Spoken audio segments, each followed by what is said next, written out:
Welcome back to Cross-Rutted. This week we're going to recap Unadilla, talk about a new segment that we brought on, and of course some developing stories that we got going on in the sport. But first and foremost, let's get to our co-host, Justin, Roping Souls. What's up, Justin? What's up? No, not roping any cowboys or cowgirls, just souls. And then we got Zach. Welcome back, Zach. What up, what up? You ain't no cowboy, Justin. Come on. I said I wasn't. All right, well, let's go right into our developing stories. So, a couple of the one of the biggest stories come out. Motocross of Nations. It's going to be in October. A lot of teams are announcing, who they have selected for their teams. But a couple of big names that we've heard so far: Tom Vial not selected or is bowing out of Motocross of Nations, and Jeffrey Hurlings is also not doing Motocross of Nations, or he didn't get picked. Either way, it's an interesting dynamic because we all know that Vial is going to be going to Honda. So I don't know if he'll line up on a Honda for that race. Probably the 250 of the KTM. And then Hurlings, he's also going to Honda too, as the rumors are. So sounds like neither one of these guys are out. But Zach, we'll start with you. What do you think it is? Do you think these guys are running scared, or do you think they just didn't get picked? To be honest, I think that the hurling things, I'm not really sure. I mean, because he's such a big name, you'd think that he would be on the team or want to be on the team. I don't know anyone else from his home country that's going to outbeat him. But with Vial, last I heard was the team manager from France flew into Unadilla to talk to him again, or it could have been the round before that. I'm not 100% certain. But flew in to try to sway him into riding. So I don't know if it's that he didn't get picked or if, like you brought up, he's moving over to Honda. Sounds like so. Maybe he doesn't want to run and he wants to start testing that instead. But Yeah, Justin, what about you? What do you think? Do you think they just weren't picked? Vial is very curious. He's supposed to go up to 450. I forgot who else is in the France team, but I think the 250 guy is pretty decent. But I'm honestly kind of shocked they didn't pick him because I still feel like he'd be a better pick over anyone else. I mean, he's been racing in America for a few years already. But like Zach said, I wonder if maybe the switch to the Honda maybe has a factor part of it. And then Hurlings, I mean, I'm really shocked by that. I was just looking up.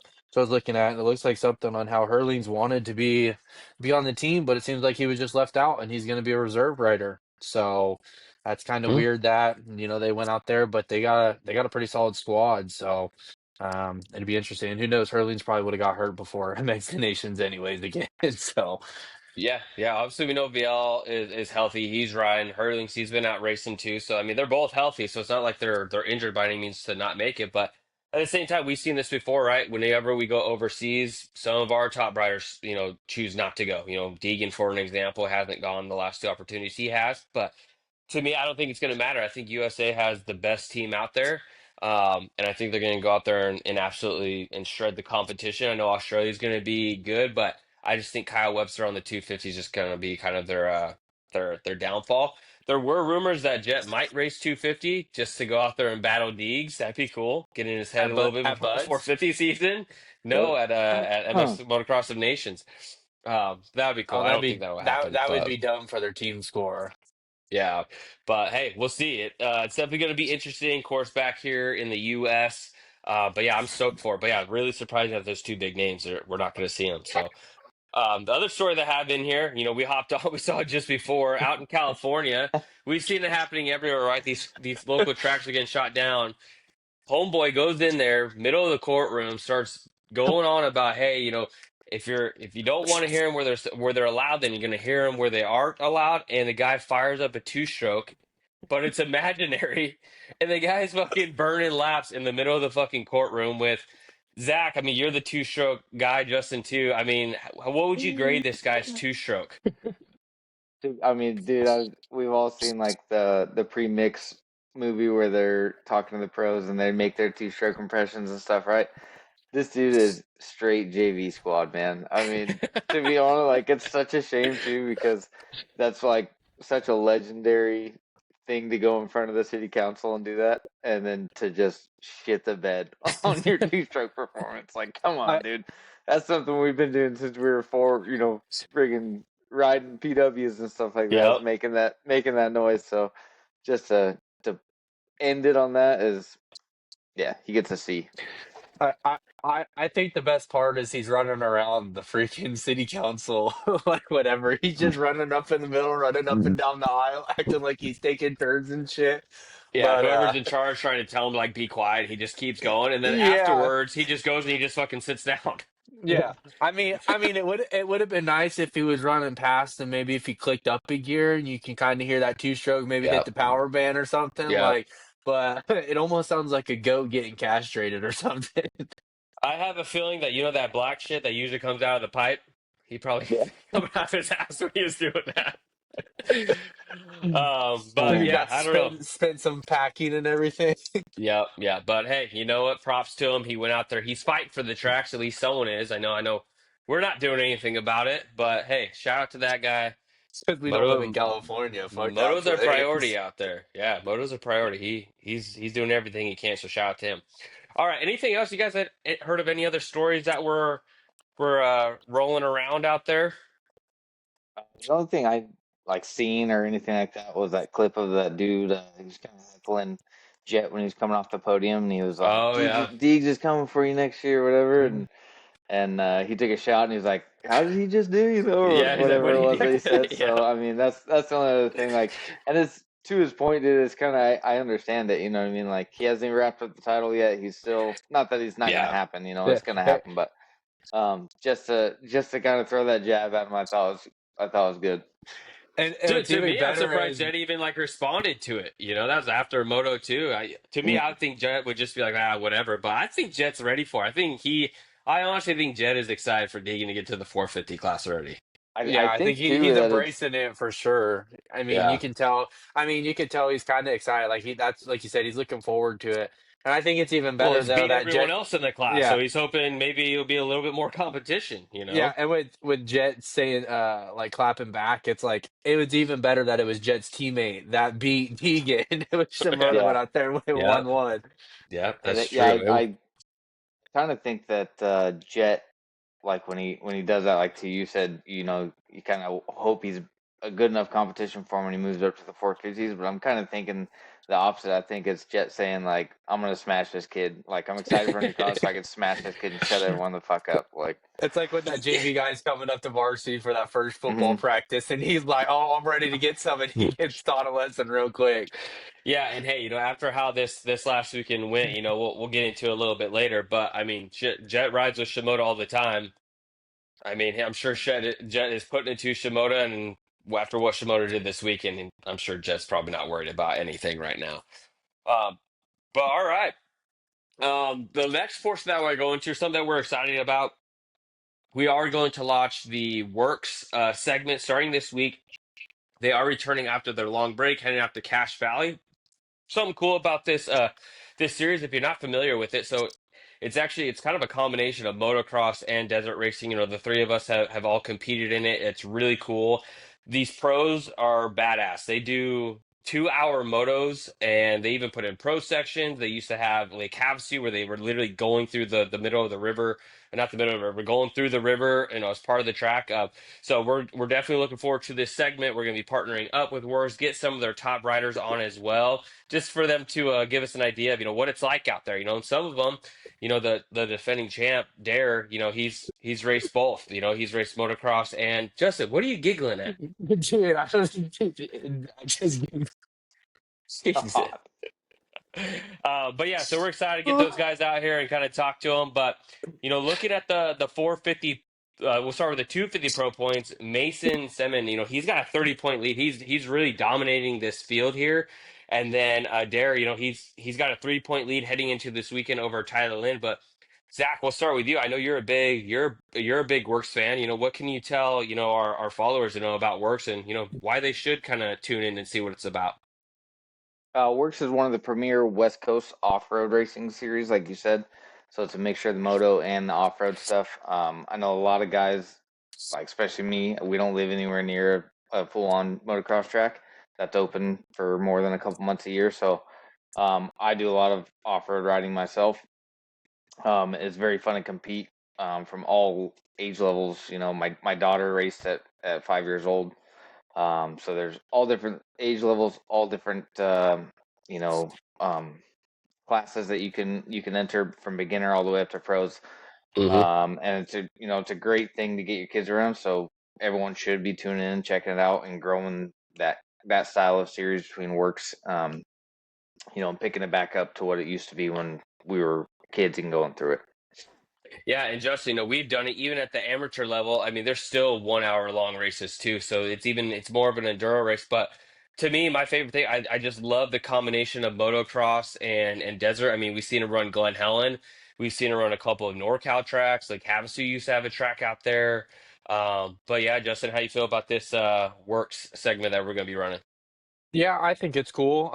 Especially if we can get a bunch of these guys on and talk to them about it, and talk to some of these pro guys, and pick their brains about the tracks. And I'm sure we'll possibly show up maybe to a round or two and left of the season, depending on where it's at.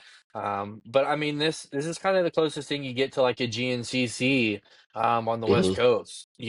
Especially the Southwest at least. Amateurs do an hour, the pros are doing over 2 hours, and I mean, if you're not one of those first two or three races of the day, I mean, that track is just horrible and it's not enjoyable at all to ride just because of how rough it gets. And you wouldn't think about it, but an hour on a track just trying to survive that long is ridiculous. So it's cool. It's cool to have that series, especially one close to us. And they go to a lot of cool places. Like this weekend, they're racing through a cornfield. Half of it's a cornfield. So Yep. that's cool. Yeah. Yeah, no, like you said, right? We don't get GNCC out here. We get Works. And what's that NPGC series? I think is the other one, very kind of similar. NGPCC. Free championship series. There you go. So that one. So and it's both coasts, right? So it's unfortunate Works doesn't go, any further east. I mean, I'm here in Texas. We don't have anything like either one of these, to be honest. A lot of it's just kind of cross country single track out here. So it is cool to see guys out there. We see a lot of these guys race in both series over here on the West Coast too, right? And then we've even seen, I know Dare has been out there. Who are some of the big names that we've seen that have Uh, also raced the motocross? Paul Oliver Martinez. brothers. Yeah, Yep. Oliver brothers. Alvarez, I Alvarez. don't Yep. know if he's done Yep. pro, but I mean, he races a lot of the amateur races sometimes. I mean, Yep. even Quite a we few have of our them. we have our local boy, Caden Lewis. I mean, he used to race, Super Mini 125 at Works, and then now he's, trying to do Supercross and stuff like that and arena cross. Yeah. Yeah, and Yeah. some So of it's the cool. uh, some of the guys even cross over into the bigger moto events like two stroke nationals. There's one other Well, one. Oh, Trevor yeah, Stewart. He's always doing both of them. Dare yeah, Dare Justin does both the Haas. two stroke and the off road series stuff, and then so does Dante Oliveira. They do it as well. So and they rip, man. I mean, they're pretty up there. They're definitely not slacking on the moto portion either. And Yeah. what's cool with Works is they're doing pit stops too as well, goggle Yeah. changes, I was gonna get gas, to just that. Mhm. like If you're if CNC. you're a NASCAR fan or car fan, you like the pit stops, they have to do it. They got 2 hours long. They're stopping. They're getting gas, getting goggles, water. You name it. Whatever they got to do to last that full 2 hour motos. And a lot of these are tough. I know they take a pretty long break, but I remember when we were running Havasu. I mean, it gets hot for these guys. In the middle of the season, so it's definitely no cakewalk for them. Not Well, only that, all but they're right. the last race of the weekend, Yep. and No it's grooming. right in the middle of the day. They usually Yep. start it up at like noon or right around noon or something like that. So Yep. Yep. They don't groom the tracks. They just leave it how it's been all weekend long, and these guys just go out there and shred it. So, yeah, excited. If you do want to catch up on what's going on, of course, they got the Works website. Also, YouTube. They have a cool little series as well. I think FX the camera guy out there. But yeah, they always do cool little clips as far as how the weekend went. So yeah, go ahead and check them out. All right, boys, let's go ahead and jump into outdoors. Unadilla, of course. Second to last round. Starting out with combined qualifying. I'm looking at this and I see Drew Adams at the top of the board in qualifying, Justin. Dude, I thought that was a mistake, dude. I thought I literally I was looking on online or whatever because I was busy Saturday morning, and I look, I'm like Drew Adams. I'm like, wait, is this B practice? Like, this, there's no way this guy's fastest. And then I think like what was weird too, is Deegan was like 12th or something. So then I was like, wait, do we have Fifth. like? Well, I think the first qualifying, I think, Oh, or yeah, something yeah. like that. Yep. I'm like, wait.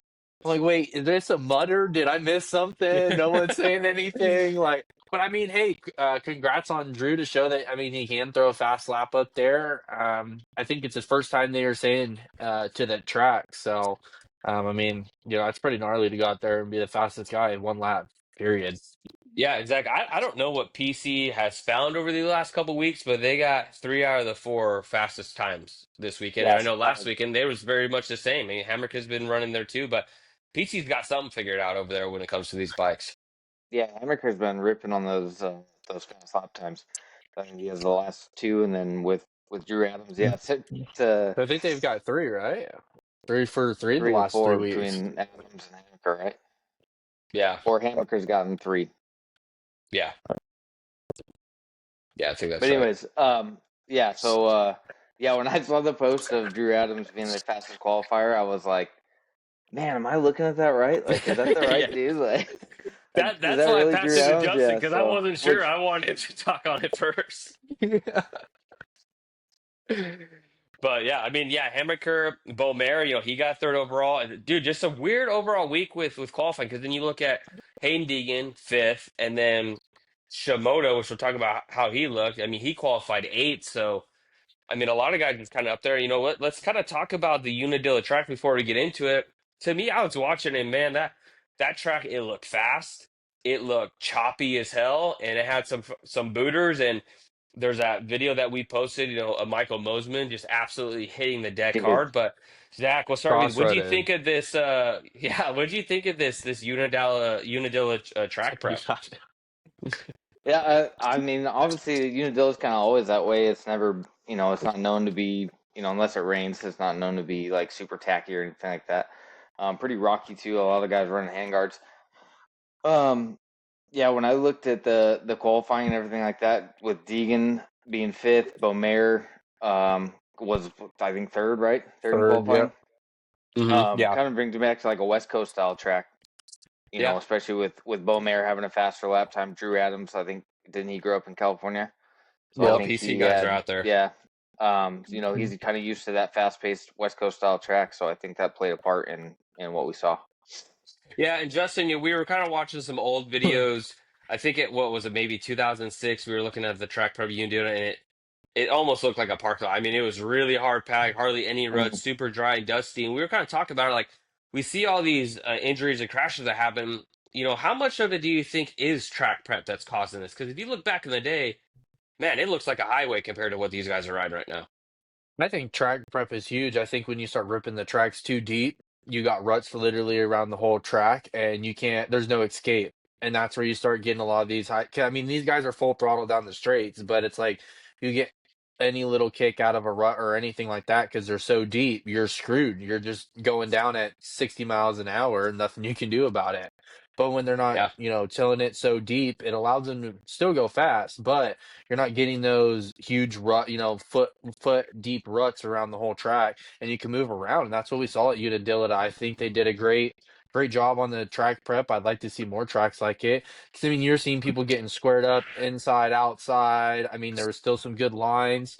You were able to move down the straight, so I liked it. And it kind of like there's that old video of Stu on the 125 or maybe even the 250, just kind of bunny hopping up yeah, like part of those hills, and you can literally see like Roxon doing that. Like you haven't seen much of that lately in the last few yeah, years, I feel like there. So I think they nailed it. yeah. Okay, No, I agree. let me great points, Justin. Eric, to your point of how much like I feel like we talk about track prep a lot and how the Yeah, track plays out and everything like that. But then there's also an argument of today's bikes versus past bikes. Right? We're yeah, talking about Justin talking about Stewart on a 125. Those 250Fs these days are putting out way more torque and horsepower Hmm. than that yeah. 125 is, right? So how much of that do you allow to factor into Well, so tracks to your past point, why to why today? rip the track? Why rip the tracks even deeper when the bikes today are insane fast? Everyone's running a scoop. I don't think this weekend anyone's really running a scoop, but why rip it deep when you know these bikes are going to go out there and tear this track Right, but apart what if it's the already? same? What if they're I'm saying what if they're prepping the track the exact same? Because this is the same promoters.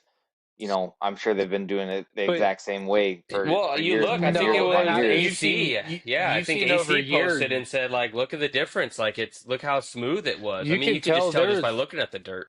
there was Right, years but you could okay, tell but to I'm where they were just asking, what of watering that? it and How much ripping of the deep. power Mhm. factor are you guys equating for that? Like, is it a non-factor to you, or is it something? No, it's definitely a fact. I mean, we see it in Supercross, right? All they talk about is how gnarly the tracks gets because these bikes just tear it up. But to Mm. me, I think a lot of this is it's already done before they even hit the track. They rip this shit so deep and they water it like crazy that even after practice, the ruts are already a foot deep. So, I mean, yeah, I think you do have a point. I think it's kind of an in between.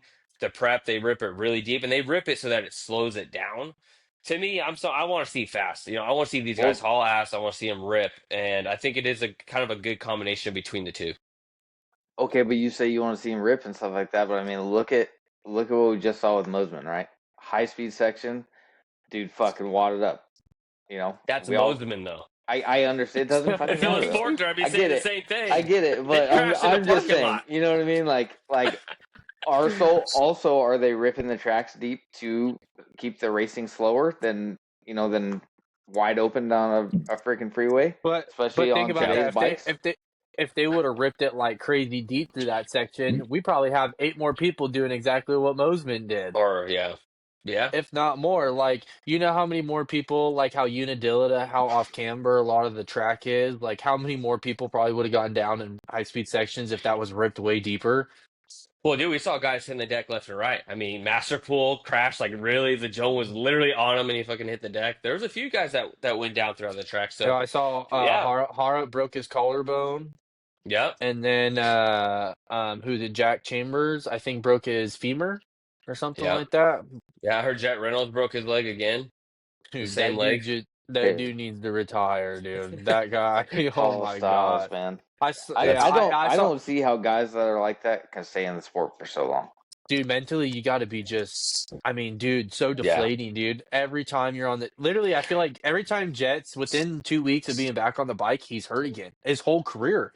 I mean, his first Supercross, he didn't even make it through press day. Well, dude, people keep paying him and giving him rides, so of course he's gonna go out there. I mean, Yeah. shit, we got privateers out there going from van to van, not making any money to Yeah, do this but just because they love it. But I mean, The this guy, best, club's best gonna keep practice giving guy him a bike ever. and a ride. He's gonna be like, all right, cool, I'll go do it. Why not? Yeah, yeah, but I yeah, bet if those privateers have broken their leg and femur and everything else 3 fucking times, they would say, "All right, I'm We're gonna hang it done. up." You know what I mean? Well, I So think like, that's the thing. Yeah, with just for these, my personal preference of like oh aging and yeah, stuff like that, I don't want to be yeah. miserable for the rest of my life. So no, Well, and I well, think it obviously it's harder for these guys that are at the. I mean, Jet was obviously an insane amateur. A lot of these guys at that higher level, this is all they've put their life into is just moto. The privateers. Honestly, most of them have a day job. To where if they get hurt, they're probably I'm just gonna go work. But I just think with these guys, where it's they harder to can't walk work. away. I mean, look at Styles Robinson. Styles Robinson was good, when he was healthy, and he had to walk away at a young age too. So, but yeah, I I mean, well, we'll see.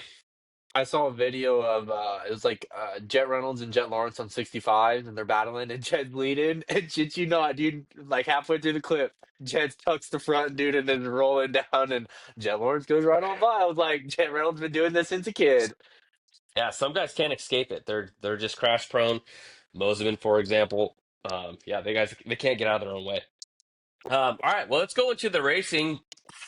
Uh, Mhm. shoot, let's just talk about Joe Shimoda. He goes fuck. 1-1.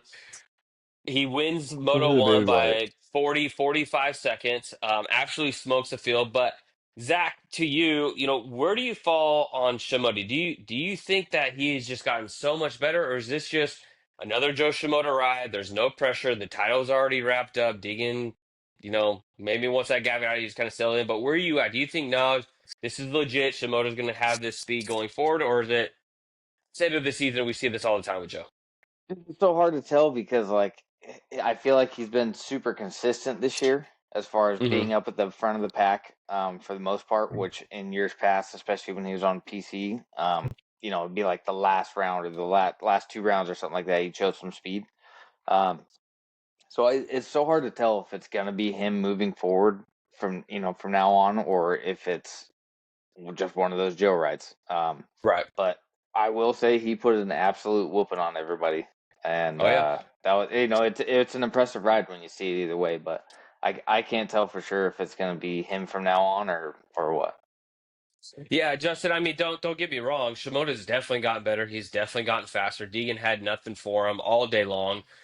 He even got to, but to me, I still think there's always going to be that factor of Deegan just going to ride it in. He's not going to throw away this title. But to me, Shimoda is the clear favorite next year. At this rate, I don't know who's going to even be close to him. To be honest, Hymus maybe, but Hymus has got to stay healthy. Yeah, I mean, the question is Joe even going to be on Honda still too? That Yeah, hasn't been he hasn't been re-signed. It hasn't been announced. I there mean, I is heard an Pope offer talk on the about it. table.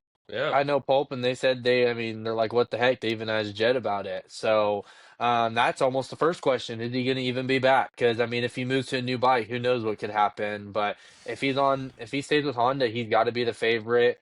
I think Deegan kind of laying up this week was maybe a thing of them trying to prove to Bobby Reagan, I'm not riding that 450 like you told yeah, everyone I was going to. I'm still going to go win this title. I'll make sure I'm in position, but you said that I was riding 450 and I'm not. So you never know with yeah. their antics and their marketing. You never know. But I hope Shimoda can do this for a whole year, not just three-quarters of a year.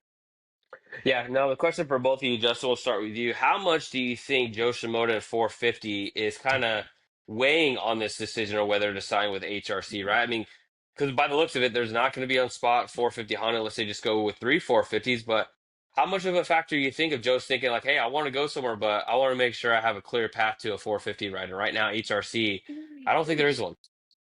Yeah, I kind of agree. I don't think there's one either, unless they do three riders. But I mean, I guess you have to be in the back of your mind. But if you think about it, stay with Honda for 250, Two maybe a years, year. right? Two, Yeah, at least two well, at years, I would least say. a year or two, and see what opens up. Because I mean, you're gonna have Roxon, Anderson, Tomac. You're gonna have a couple guys, Barsha.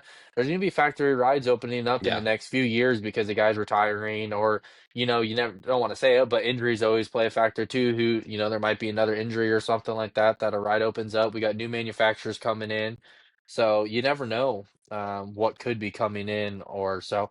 I mean, you got to stay with Honda though. I mean, you're comfortable. Why switch to another brand? Why try to start all over again? I mean, you finally seems like you have figured it out, and the biggest competition is leaving, and there's no one there. I mean, Marchbanks is his biggest competition next year.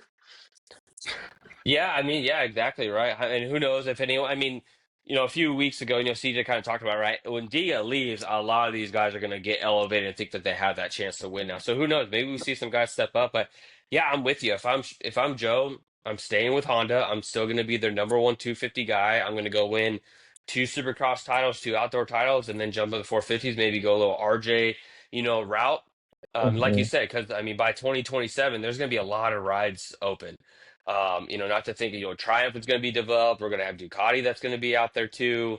So there are going to be a lot of 450 rides. So yeah, maybe just stay on that 250 and just rack up the titles over the next couple of years. Yeah, and I'm almost thinking, how Yamaha has that, sister brand, Fanatic or whatever, or Oh Fantic. yeah, yep, What if, I mean, I know they're not supposed to be in America, but what if Yamaha's like, screw it, it allows us to put more bikes out on the track? That's another factory team right there.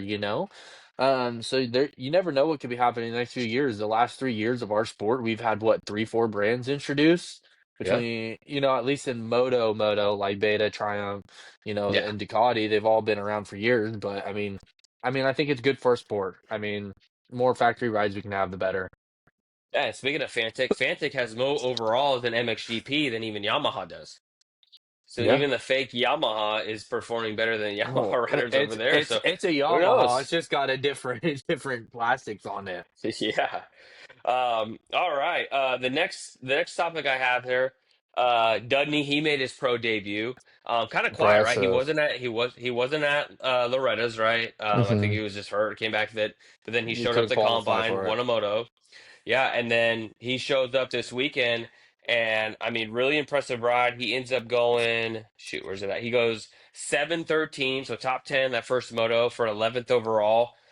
I mean, yeah, damn good, impressive. And to me, I mean, I'm curious to see how it sounds like he's in for this weekend.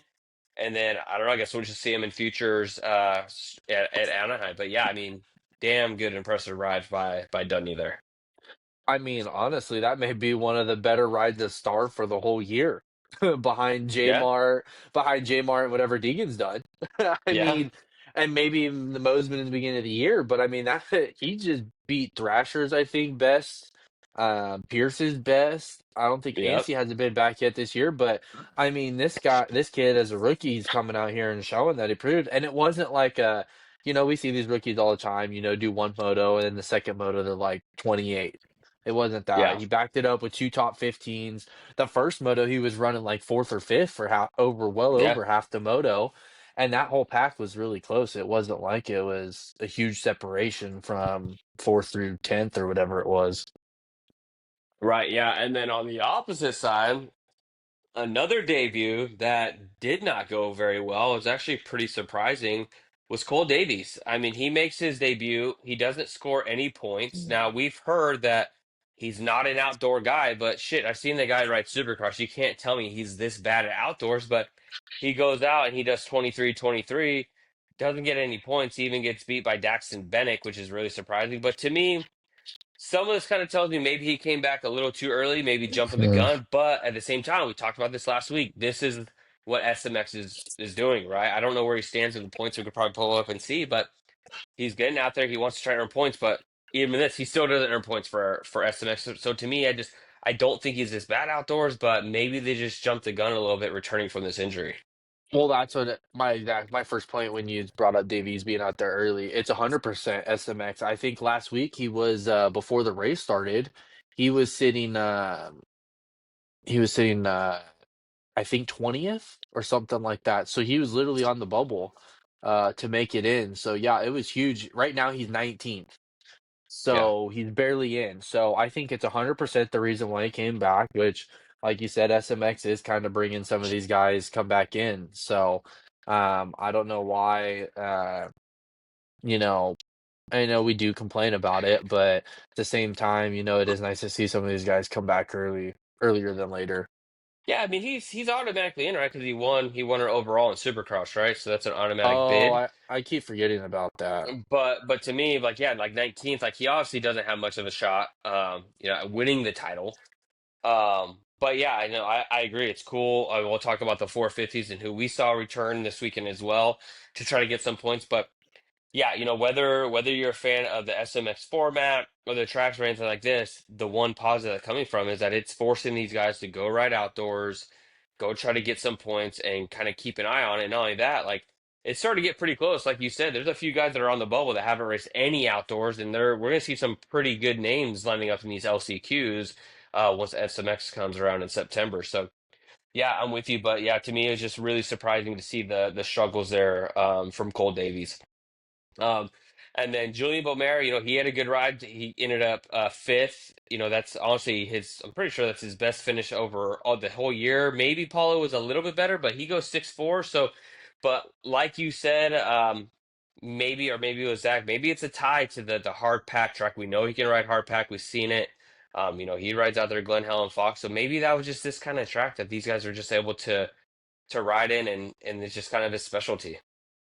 Yeah, I think it. I mean, you definitely see that. I mean, I think maybe Unadilla was not sure, maybe the most hard packed track of the year, maybe possibly with how some of these motos have shaped out. I know Lakewood's probably up there, but I mean Lakewood even looked a little bit deeper than what Unadilla was. I mean Unadilla, Yeah, we saw dust coming out of whatever the big bull turn is that a big wall. rock record, the wall. Yeah, so I mean there was They dust used coming to out of be that called first Screw moto. You. That's what I was thinking of, but I didn't want to get it wrong.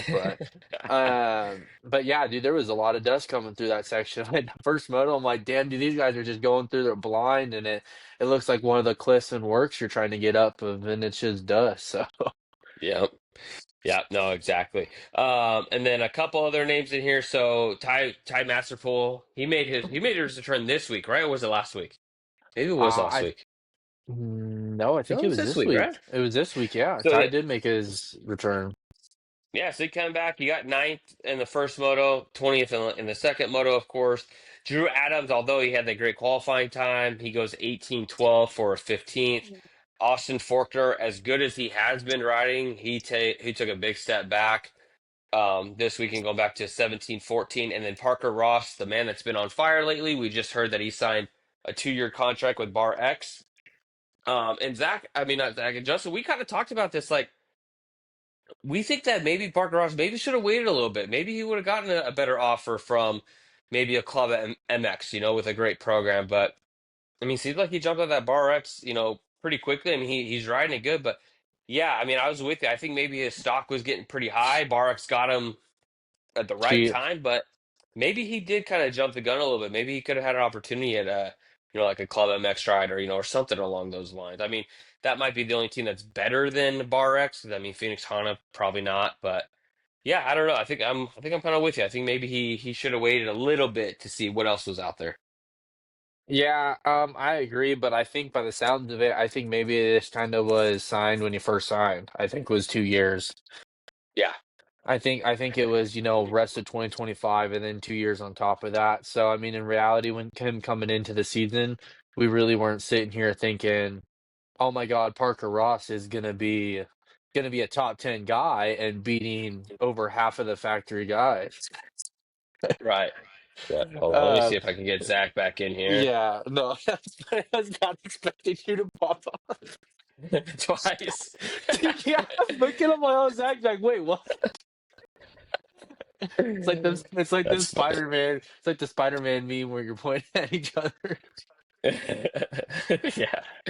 But no, Where's back it to at? it. Just like Parker Ross, though. I mean, we didn't expect this from him, and really getting the side of his story on Pulp. I mean, he's been very impressive, and it sounds like Pulp was mentioning that there was some factory teams possibly asking around, talking about it. I mean, they said that his stock was really, really high, and a lot of people were starting to talk about him and getting impressed. So, like you said, it would have been nice to see if maybe he did get a factory ride. I mean, no factory KTM's got an open spot. Yeah, no, exactly right. And it's kind of funny. He talked about the story of how it came about. I guess RV was heckling him at Glen Yeah. Helen, so pretty funny. But hey, good for him. He's been crushing it out there. So it's been cool to kind of see these guys kind of make a name for themselves out there. So, but all right. Anything else 250s that stands out to you? No, not really. I mean, just the fact that Shimoda was up over 40 seconds in a moto was just ridiculous on Deegan. I Yeah, I mean, just, if you look I just last, think you look that's back just to hard last to do. weekend. Yeah, I mean, if you look back last weekend, I mean, Deegan damn near almost did the Ran him same down. thing, right? That's Yeah, well, Shimoda and he saying, ran. "Hey, he must have been out on a 450 or something." So, Yeah, well, and he ran him but down that first moto too. yeah. So I mean, hey, we'll see. We'll see. We head into Bud the final round. Deegan has what is it, like a 30-something point lead, I think it No, was when I I saw. think Let's it's like 40, see. Let's go to it's like point 49. standings. So he is right now. So he's at 460 to Shimoda's 417. So what is that? 43? Yeah. 43 points.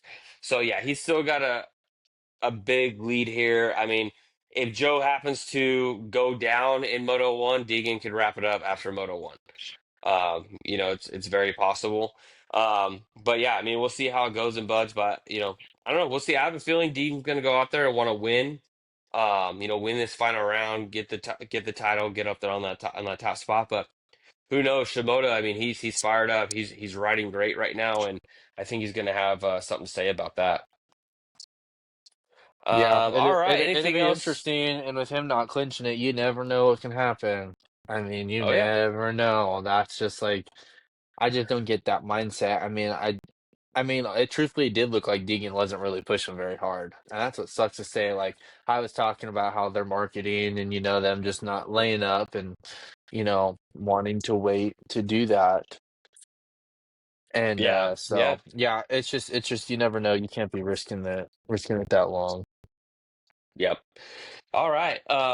Let's go ahead and jump over Is it not working into. for Zach, or I think he's giving him a little bit of an air there. was he on his phone or his Um, laptop? I think his laptop. Mm. All right, so going over into the 450s, I mean, no surprise, Jet Lawrence fastest qualifier again, fastest by damn near 2 seconds, followed by Justin Cooper, Eli Tomac, and then making his return, Ken Roxon qualifies fourth.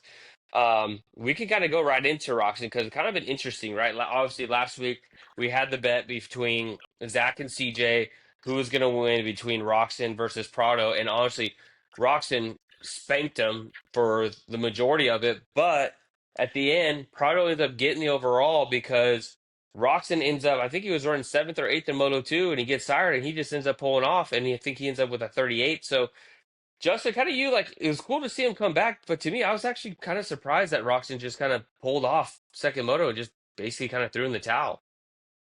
Yeah, I mean, you don't really expect a, former champ or someone to do that, but I mean, who knows? You never know what could have happened. If he was pumping up and having crazy arm pump to where it's like, I'm Oh, not sure. gonna want to risk, which exactly like he probably did have, coming back into pro outdoors, your first race back and early from his injury is never easy. So, I mean, fifth at first moto is impressive enough for him just coming back, let alone, not racing all the outdoors. So.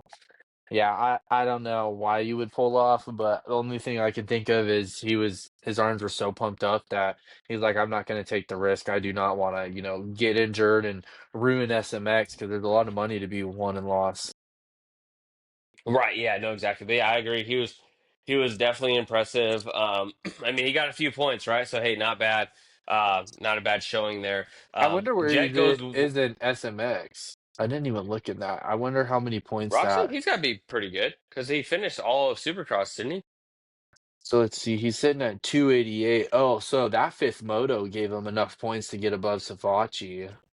And he puts him above Anderson, and he know Prado is not going to score enough points to pass him or Fernandez. Yeah. So maybe that was kind of maybe thought of it because there's no way he's catching RJ or Barsha.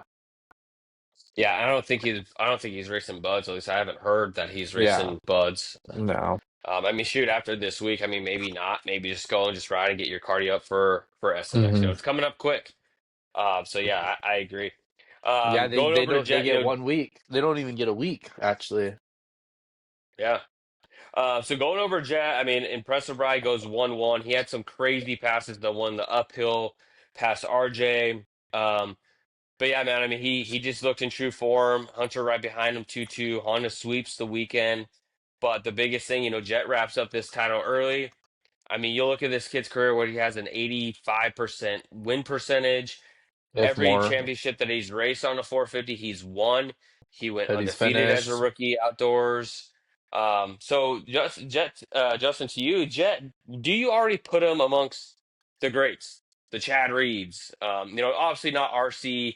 Those guys have multiple champions, but I mean, what else? This kid's already accomplished everything you can in the 450 class, and he's only 3 years in. Yeah, definitely impressive. I mean, you got to throw his name up there when you're beating, the names of Stu and some of these records that they hold. You got to throw his name up there. But I mean, I think also it's impressive as a longevity. I think you have to prove that you can Hmm. do it for a long time. I mean, yes, we've had some of the fastest 250 riders, never make it just because they couldn't, have that longevity. So the fact that he's done it indoors, out, 250, 450. I mean, you definitely got to throw him up there. If he continues going on what he is doing, he might be on the Mount Rushmore or some of these, the people's Mount Rushmore of motocross. He's always going to have the hate because he is Australian, but he's just got to do it for longevity. I think he could beat some records. No one's beaten McGrath's record ever indoors. I don't think anyone's beaten Ricky's outdoor record. Hmm. But I mean, the fact that he's already passing Stu, and you think of like how many times we were like, "Oh my God, he's winning again," or "He's winning again," Yep. and Jed's doing it just subconsciously, and he's only what 3 years in, 4 years in. Yeah, the third year on his 450. Yeah, I mean he's doing it against a stacked field too. I mean Tomac is here. We saw Sexton come back. Not really a factor. Speaking of Tomac, after last week, it was good to see Tomac put two solid motos together. I mean he was still a bit of ways off of Jet and Hunter's pace. I mean you're looking at this just one, two, three. This very well could be what we're looking at Motocross of Nations as well, right? Then you get Sexton in there, but. Yeah, good to see Tomac back, kind of get back into form. And yeah, I hope this just continues into buds because I just want to see a fired up Eli Tomac heading into SMX, right? We know how good he is at Supercross. We saw it this year, so I hope Tomac can put in another solid ride, a podium here, and then go off into SMX with some momentum and see what he could really do. Yeah, it's a huge bounce back from Unadilla. I mean, or not Unadilla, but from Iron Man. I mean, almost a complete 180. I was honestly, like you said, we were kind of worried watching him in that first moto of Iron Now Man. he did get Um, third in Ironman Second Moto moto, 2. yeah, but that first Yeah. moto was very, very concerning because of how far, Yeah. that it was just worrisome. You never see, that from Tomac, especially when we're going to be racing there for MX Nations. Yep. So, but yeah, him putting in two solid motos, and then this week I think he'll do probably another 2-3 or 3-2, something like that. But Hunter, I think the story is Hunter. Hunter's I been think the very. story is RJ. I think RJ, I mean, he seems to get Oh better yeah, every single week, and this week yeah, that is we true. already saw him get a podium. Now, I mean, he led laps. He actually led quite Yeah. a few laps, and the Jet went, Yeah, freak he mode did on get him back. and He passed did him. get back, But but he got back man, around him for a quick second too.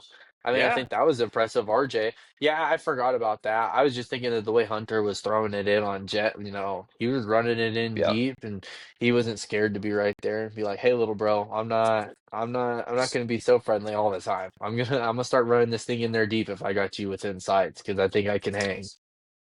Yeah, and honestly, if I'm Deegan, if I'm seeing RJ leading laps, that's helping my confidence at Deegan because I think has had a far better career than RJ, and I don't see Deegan not being able to ride that 450. So to me, if RJ's leading laps, I don't see how Deegan's not going to be leading laps. I mean, Jet's not dominating everyone like he has been, and yeah, what do you think? Do you think we could see Deegan lead some laps heading into 450 outdoors next year? Yeah, if he gets a whole shot and leads the first lap, or if Jet falls and he 15's back and then comes back and So passes you him. don't think he's going to be able to do what RJ's been doing with Jet?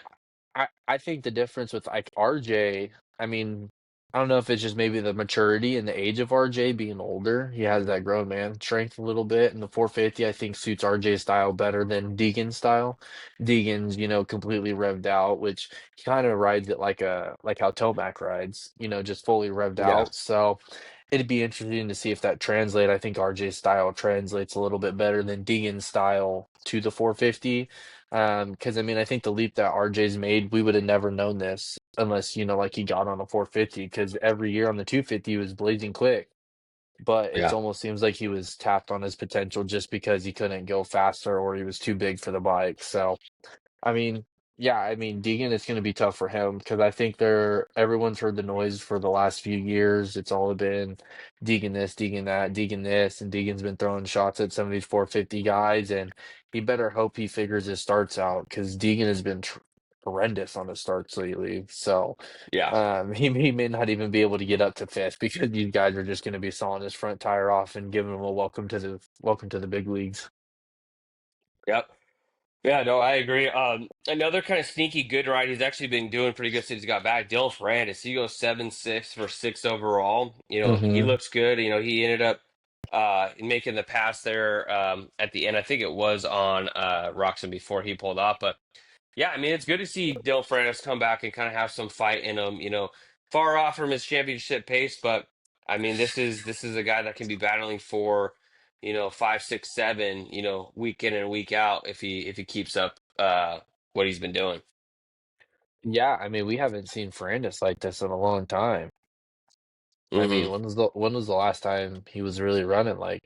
I mean, because I think even maybe Yamaha days when he won his title, he was running like Yeah. at least a top eight, consistently, not falling back because he had a few years. I think he was on Honda last year. I think he raced and he was falling back. Yep. So yeah, like you said, it's really good to see that. And then I think what do you think about all of Team Australia finished top nine or better today or this weekend? Yeah. The whole Yeah. MX I see it. Nations Kyle team. Webster. Webster ninth, he Yep. went 8-9. I'm like, uh-oh, dude. I'm like, that guy's gonna be on a factory 250. He's gonna get the American treatment, the full factory special like they did last year. I'm like, Hmm. Team Australia, this is worrisome. You got your MX1 and your open class going pretty much 1-1, and then you got your 250 guy Yeah. beating a lot of 450 guys. But I mean, if you look at who he beat, though, I think he kind of stacks in with those guys. I mean, Valentin Guillaume, you know, Cody Schock, Well, I'm just saying Prado. for Roxon had the DNF. I'm just saying for like MX Nations thought, like The fact that the 250 guys, I mean, he's going to be a top, I mean, potentially top four guy in 250. If you got Oh that and yeah, you guys got your other guys winning all the motos, I mean, there's your title.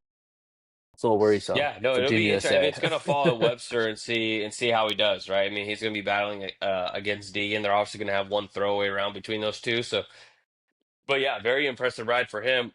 Um, and then we kind of threw his name out there. We'll go right into it. Prado Oh my God. 15-12. I mean, Get him up. at this point, what do you think he should do? We see that he's quitting. He was 10 seconds off the pace by the end of the 10 seconds off laps. Um, by the end of it, the guy just looks like he's straight up quitting. But do you give him props for just being out there and finishing motos, or do you think he should have done a Roxon, just pulled off and just said, screw it, I'm out. Let's just go to SMX. Look, when you're physically quitting, like it's not him just like, oh, I'm pumped up or something. When you're 10 seconds a lap slower, you're completely giving up and you're just, it's like, why? Why are you even out there? I mean, geez, if I was racing and even at my C class beginner level, if my grandpa saw me running out there, he'd probably grow legs back and come chasing me off that track wanting to kill me. Like, you just don't give up. That's one thing. Like, you cannot give up. Your team works so hard give you a bike. You've been complaining all year about, oh, I need this, I need that, and your team's been busting their asses, and the last thing that you do is go out there and quit. Like you physically, Hmm. your body language, you're quitting out there. Like that's just, it's not cool to do at all. It's just a slap to your team's face. If I'm Cowie, I'm going to my lawyers and I'm saying, can I terminate this guy just for, giving up? Like, what can I do to get out of this contract? Because it's just, it's a complete slap to your team's face. Oh, I don't think they need to do anything. I think they'll just let him go scot-free. I don't see him wanting to stay on Kawasaki, next year. And the biggest issue too, and honestly, I don't know why anyone would want him at this point, because dude, like the guy doesn't take any fault on himself. It's always been the Hmm. bike. It's never been, hey, I'm just not riding good. We've seen a lot of guys. We've seen Chase Sexton come out and just be, yeah, I didn't ride good. I rode like crap, and I think the thing that's rubbing everyone wrong with Prado is that he's not taking any ownership of it. Everything has always been on the bike. I was the MXGP champ, blah blah blah. But he's never, took any blame for his results. It's always been the bike that's the problem. And I mean, it sounds like KTM might have an offer for him on the table. I mean, like I said, I'm sure Kawasaki would just let him go and just kind of cut ties there, because obviously the relationship there can't be great either. No, So it's got to I be mean, I just. horrible. Yeah, so I don't know what the future is there, but I don't see him riding a green bike next year. He'll sounds like maybe he'll still stay here in the States. I mean, I think it'd be kind of a pussy move if he bails after 1 year. I mean, Dude, stick that'd be around, do another year, bad. see if it gets any better, and then bail. But I mean, yeah, it doesn't sound like he's going to be with Kawasaki, and honestly, I don't see why why they'd want to keep him around. I mean, how much better could it get? He's still got to figure out Supercross as well, and then go back into outdoors. And we see him Supercross. He barely lasted a few rounds. Especially with how much they're paying too. They're paying him a lot of money.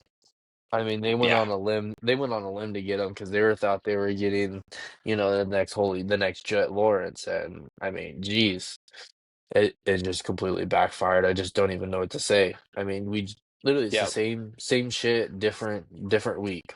It's just yeah. 1 week later than what we said last week. Yeah, there's just no more words. We're just repeating ourselves over and over and over, and like you said, there's no accountability at all. It's always someone else's fault. There's never, wow, I just rode bad, or there's not even him being like, oh, I don't feel good, I'm sick or something like that, Hmm. or like, oh, I'm learning these tracks, I'm just struggling. Like if he was honest and just like, I'm struggling to learn these tracks, and it's just like I'm not confident in riding, so I can't, and it's like I'm out of shape, I'm not used to like at least he's given an answer to where, hey, I acknowledge, yeah, I need to work on this. I'm struggling Right. with this. It's none of that. It's just I need more power, or the suspension sucks, or this and that, or it's always something else besides something that he can improve or try to work better. It's always something his team's got to do. Yeah, and it sounds like during the break they were testing for SMX too. I mean, this result this weekend looked like it is. It looks like they weren't focusing on outdoors. Last week was a little better, but I mean, we'll see. I mean, he's out there testing for SMX. I mean, who knows? Maybe he comes out in SMX and he surprises us. But I mean, I just don't see it once again. That's just going to be another Yeah. factor, another change that he's not used to. All these different unique. I mean, we saw how many fits it gave these factory guys year one when they did SMX when they were showing it with motocross and supercross suspension because they didn't know what the hell they were going to run, and now Yeah. he's going to get thrown into that. And yeah, I don't know. I just don't know if it's going to go very good. To be honest, he might be walking into a little bit of a death trap there, but Prado's I gonna mean, be we'll the see. first guy. Prado's gonna be the first guy to do like a legit run on the drag strip and cross the finish line. It's gonna show his score up here on how fast because he's gonna have no clue where he's going. He's like, I just go straight, right? Straight, right? Right? Yeah. Yep. Well, all right. Well, shoot. That's Unadilla. I don't know if you had anything else that kind of stood out to you. The season's coming to an end, and then we go straight into SMX, and then Motocross the Nations. Then we'll have a nice long break. But anything else this weekend? Heading into Buds? Anything that you want to cap off on? Not that I can really think of. I know Buds. I mean, it's crazy. It's already the last round. I mean, it does not feel like we're in the last round of outdoors already. I don't know if maybe because I mean, I almost feel like maybe sometimes these championships get boring. We're just not paying as much attention, or we're just like, all right, we're kind of Hmm. ready for something new to start. So, I mean, like Supercross, we couldn't get enough of it. We just wanted another race. Like, I would have been fine if we just kept the Supercross, battle going on.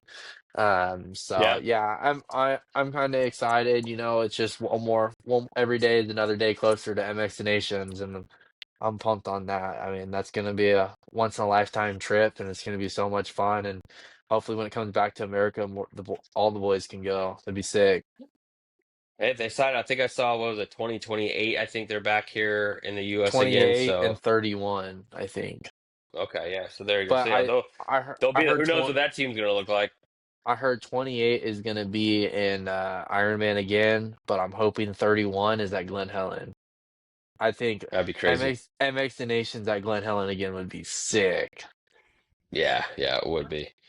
Well, all right. Well, thanks again for listening. Give us a follow on Instagram, X, TikTok. Subscribe to us on YouTube. Of course, you can listen on Spotify as well. But that's it for this weekend. We will catch you next week after Budds Creek and wrap up outdoor motocross. Until then, see you later. Later.